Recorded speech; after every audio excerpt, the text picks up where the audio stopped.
Cube Radio. Salut, c'est Charles Tran avec l'équipe dans 5 minutes. On s'intéresse aux sciences, à l'histoire et à l'actualité. Aujourd'hui, on parle d'extraterrestres. En début d'année, la première astronaute britannique, Helen Sharman, a jeté un pavé dans la mare de notre curiosité. Dans un entretien au journal Guardian, elle s'est dite convaincue que les extraterrestres existent parce qu'il y a tellement de milliards d'étoiles dans l'univers que forcément, il doit y avoir toutes sortes de formes de vie différentes ailleurs que sur Terre. C'est pas très original, mais ce qui l'est plus, c'est qu'elle se demande s'ils seraient comme vous et moi, composés de carbone. Pour elle, peut-être, mais peut-être pas. Peut-être que ces formes de vie sont si inattendues et inconnues qu'on ne serait même pas capable de les reconnaître, même si elles étaient parmi nous sur Terre. Ils seraient donc peut-être déjà parmi nous. Quelle pourrait être cette forme de vie forcément étrange, bizarre? Est-ce qu'on veut vraiment trouver ça? Baptiste Zapirin a exploré toutes ces questions. La sortie de cet astronaute a motivé une compatriote astronome et astrobiologiste, Samantha Rolfe, à creuser la question dans un article publié sur le site web The Conversation. Une vie dans une forme qu'on ignore, elle pourrait se nicher dans ce qu'on appelle la biosphère de l'ombre. Alors c'est quoi ça? Pas un royaume fantôme ou une dimension parallèle, On parle de créatures inconnues, probablement microscopiques, avec une biochimie différente, qu'on ne peut pas étudier ni même les remarquer car elles seraient en dehors de notre compréhension. Une biochimie différente, ça voudrait dire des créatures qui ne seraient pas formées de carbone. Comment alors? Une alternative populaire dans les milieux scientifiques, ce serait plutôt une vie à base de silicium. Le silicium, il y en a plein sur la Terre. Et comme le carbone, l'atome du silicium possède 4 électrons pour s'attacher à d'autres atomes. Il a donc du potentiel pour évoluer. En fait, plusieurs équipes de recherche étudient déjà ces biochimies alternatives, selon Rolfe, dont une à l'université Caltech, en Californie. Ces chercheurs ont réussi à amener des cellules vivantes à se lier au silicium.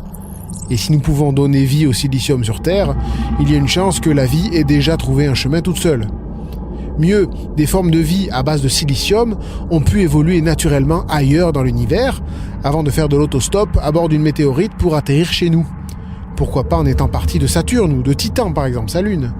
Il y en a du silicium là-bas. Alors évidemment, il faudrait être capable de les reconnaître, ces formes de vie. Nous avons des moyens limités d'étudier le monde microscopique. Seul un petit pourcentage de microbes peut être cultivé en laboratoire actuellement. Cela peut signifier qu'il pourrait effectivement y avoir de nombreuses formes de vie que nous n'avons pas encore repérées. Nous avons maintenant la capacité de séquencer l'ADN de souches de microbes non cultivables, mais cela ne peut que détecter la vie telle que nous la connaissons, qui contient de l'ADN. Bon, mais si on découvrait une forme de vie différente, comme ça, microscopique, est-ce qu'on serait content de la trouvaille? Déjà, tout dépend de la définition de la vie qu'on cherche. Si c'est naître, grandir, se reproduire et mourir, alors les étoiles, c'est la vie. La vie extraterrestre, on la voit partout déjà. Si c'est une forme de vie intelligente qu'on recherche, alors il faudrait savoir qu'est-ce que c'est l'intelligence. Le progrès technologique, la curiosité, qui caractérise l'humanité, est-ce que c'est un signe d'intelligence dans l'univers? Ça nous a mené à d'incroyables découvertes et de grandes catastrophes. Pourquoi n'y aurait-il pas des espèces ailleurs, vivantes, évoluées, mais sans le moindre intérêt pour fabriquer des véhicules de transport, par exemple, ou qui ne cherchent pas le moyen de se sédentariser, qui n'ont pas la curiosité d'aller voir ailleurs? Serait-on fasciné de croiser des êtres qui n'ont aucune envie de communiquer avec nous?